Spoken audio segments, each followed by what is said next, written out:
This is a map of the internet. It tells the story of our culture, our interests, and how they change over time. Before Instagram, YouTube, Facebook, or even Google existed, there was a small community that lived on a tiny corner of this map.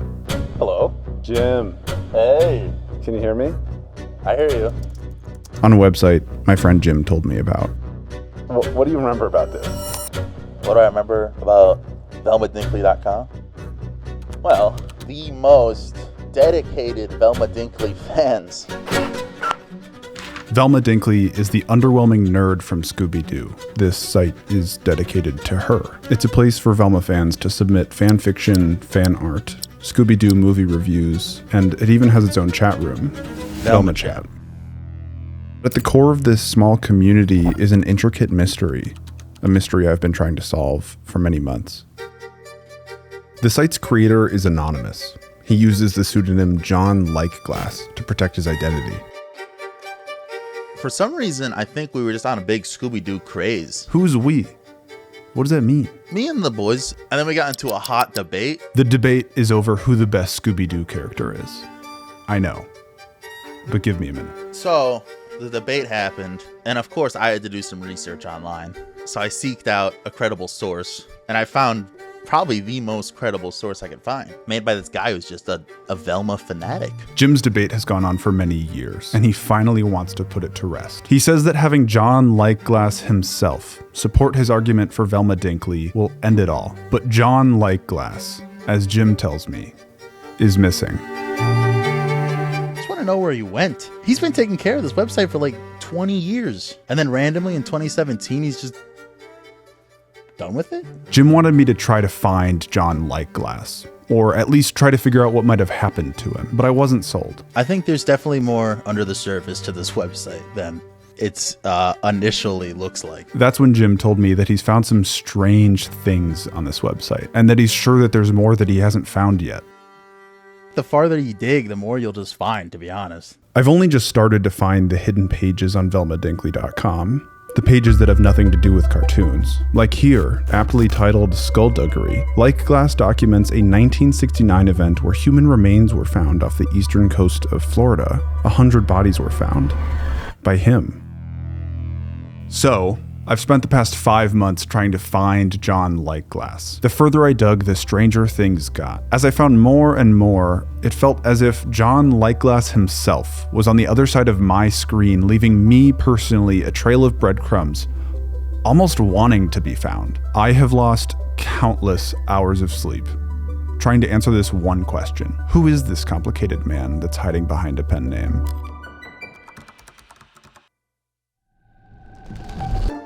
The first thing I did was ask Velma Chat if they knew where Likeglass was, but they had no idea. They claimed he hasn't been around for 5 or 6 years, and one member even speculated that he might not be with us anymore. It became clear. Velma Chat also doesn't know what happened to Likeglass. I would have to look elsewhere. Likeglass is a remarkably influential figure in this fandom of Scooby-Doo. Fans make memes of him, academic articles dedicated to the history of the show proudly mention his name. His site has reached over 1 million people, gaining over 10 million views. How is this guy hard to find? Here is what we do know. He worked in network management, which makes sense because the Whois lookup for the site is also anonymous. We know what he looked like 15 years ago, but I don't actually know how helpful that is. And that's it. I found a blog post that's formatted as if it's an academic article. It documents the history of the online Scooby-Doo fandom. Likeglass, of course, is mentioned. The author said that some of the most influential people in the community did interviews for this piece. So I reached out. Maybe they knew Likeglass. They were, quote, happy to talk with me more about this over email. But when I emailed and told them that I wanted to know more about the Scooby-Doo online community, the author said they weren't comfortable talking to me. I told them they could be anonymous, off camera. I would even deepen their voice to hide it. But after a month and several more attempts to get this insider to talk, I was left with no response. What did I just stumble upon? Does a community of online Scooby-Doo fans have something to hide? Luckily, someone else mentioned in the article was willing to talk. Hello. I guess I was in the car with my dad and we were driving home and one of the barns had caught on fire nearby. All the neighbors were coming out. Because of my condition, he was like, can someone take my son inside because the smoke isn't going to do good for him? So a lady took me inside and they got the fire under control. The animals were safe, whatever. Anyway, she brought me back out and was like, I just put Scooby-Doo on for him and he was good. And then I came home from there and was just like, okay, I need everything, let's go. I was born with congenital heart defect. In like very simple terms, that means I'm missing the right side of my heart. So my heart is on the right side of my body. They told my parents like, he's not gonna be born alive. And then once I was born alive, they were like, he's not gonna last the first 24 hours. And then they just kept giving me death dates basically, but I was always told 18 is going to be your max. Here I am, 26. Ashton has a popular YouTube channel where he is a leading figure for the Scooby community. And then from there, I kind of like dived into the Scooby community online. The online Scooby community supported Ashton through his toughest moments. Me and my parents never have had this like emotional connection. 2 years ago, I came out as gay, and that was a really rough time for me. His family is very religious, Mormon. I came out as gay. I had a lot of people leave, a lot of people, be mad, this and that. He even met his first boyfriend through his Scooby-Doo YouTube channel. So sometimes I go like, am I attaching Scooby to my past self as like my closeted hiding self? Is it the community? Is it my past? Is it, what is it? Well, no, because I've always found comfort in Scooby. I'm gonna be very brutally honest about this, to be honest. I just don't like the community anymore. Ashton didn't give me any details, but here's what he did tell me. Like, I guess what I see is there's like certain people that kind of felt they were the heads of the community, if you will.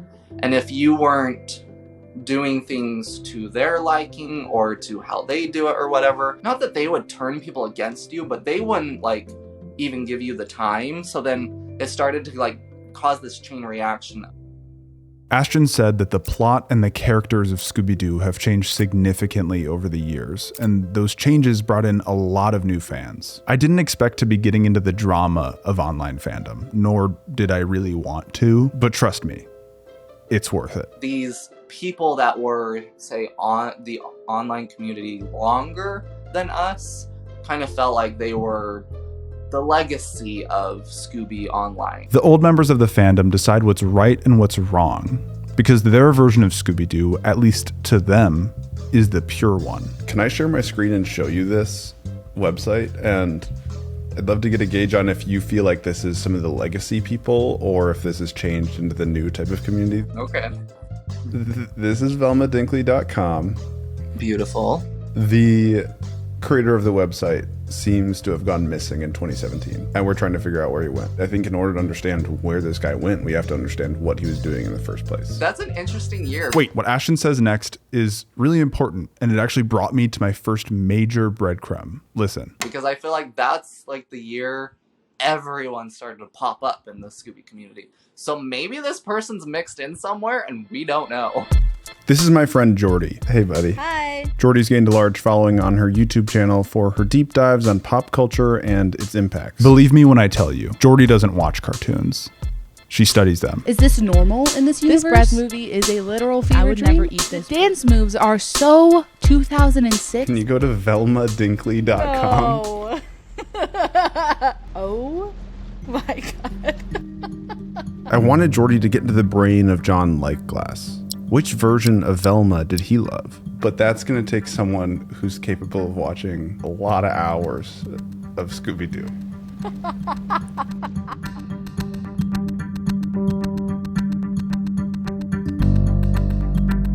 Jordy's busy, so I dove in. A quick Google search for John Lightglass revealed that he was actually a character in an episode of Scooby-Doo. The bad guy's name was John Lightglass. And that the episode was released the same year that Lightglass disappeared. Maybe this could lead us to him. Maybe this is why he dropped off the face of the internet. So I asked Jordy to add it to her list to watch the 15th episode of Season 3 of Scooby-Doo Original Mysteries. The episode is called Fred and the Creature. But we ran into a problem. What is happening? Right, dude? There is nothing. What?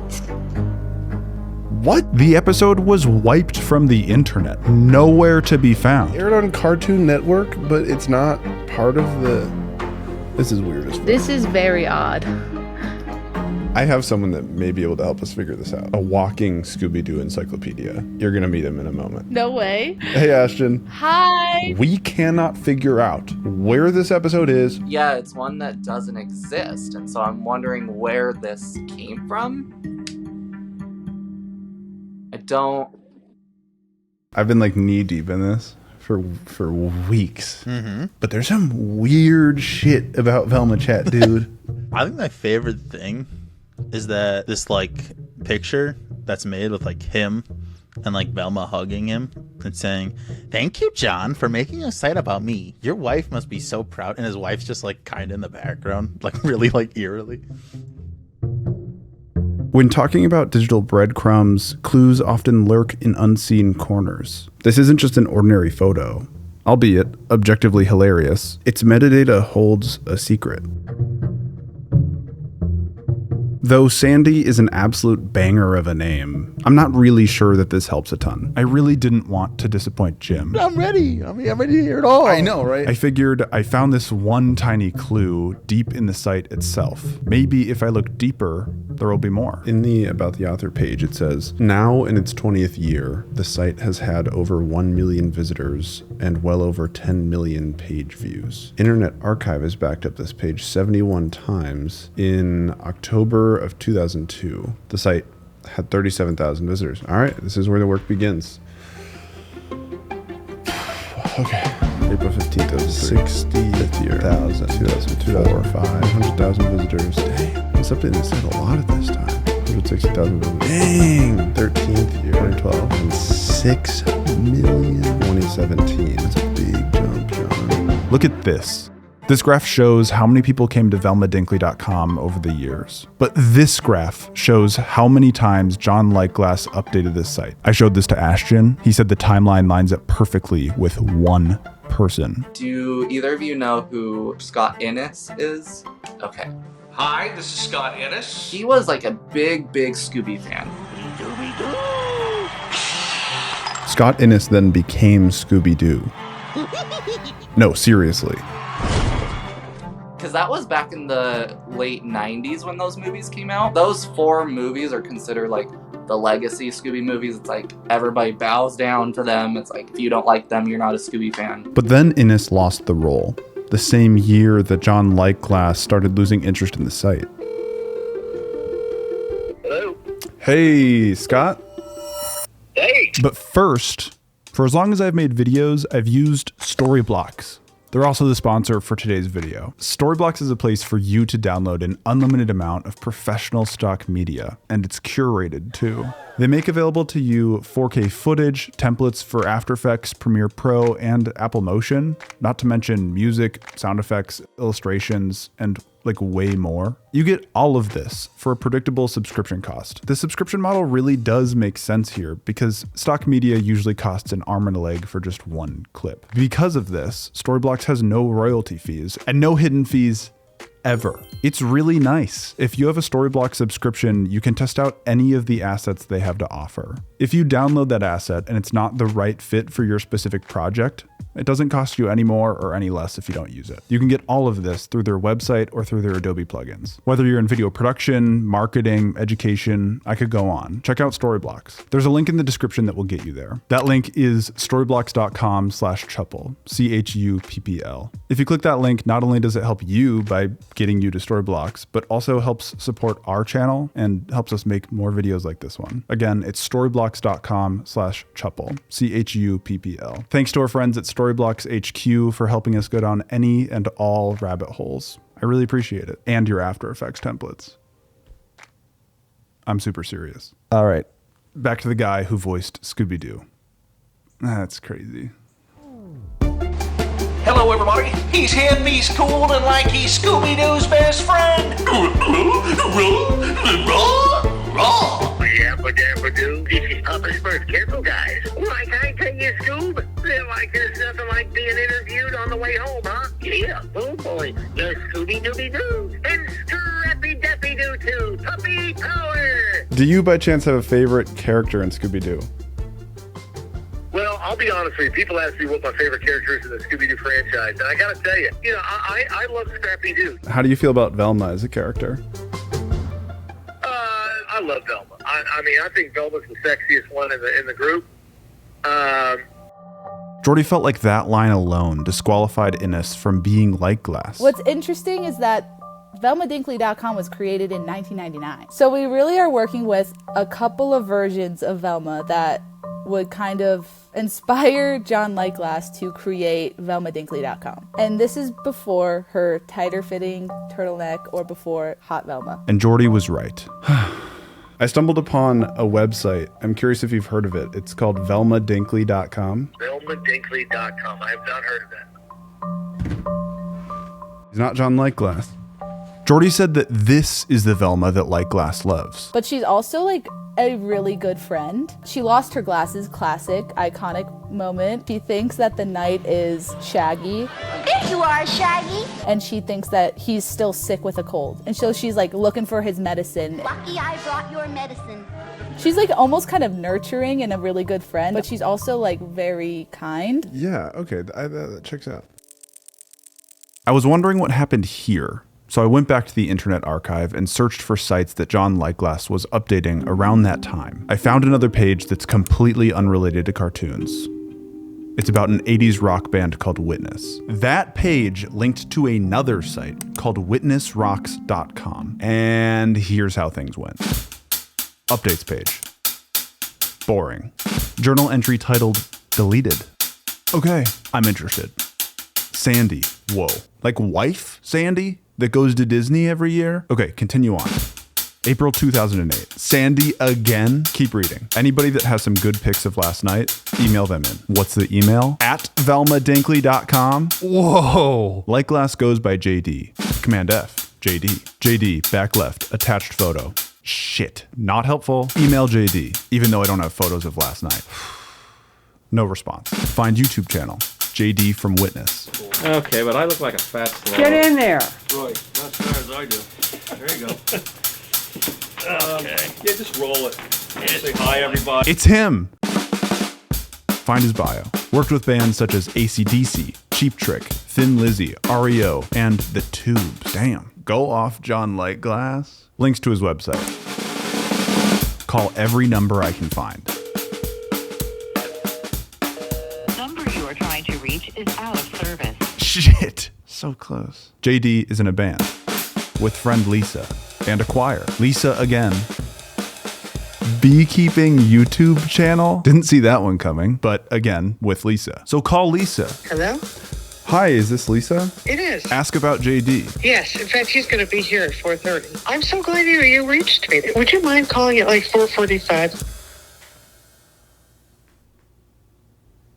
Whoa! This is John. John, I cannot believe I'm speaking with you right now. What was the website? Well, does the name John Lightglass mean anything to you? Yes, I ran. Actually, it still exists. VelmaDinkley.com. Wow. Okay, this is a huge moment for me. You're the guy. This is JD, the lighting man. Tell us a little, do you design the lighting for this particular club? No, for the band. I travel with the band.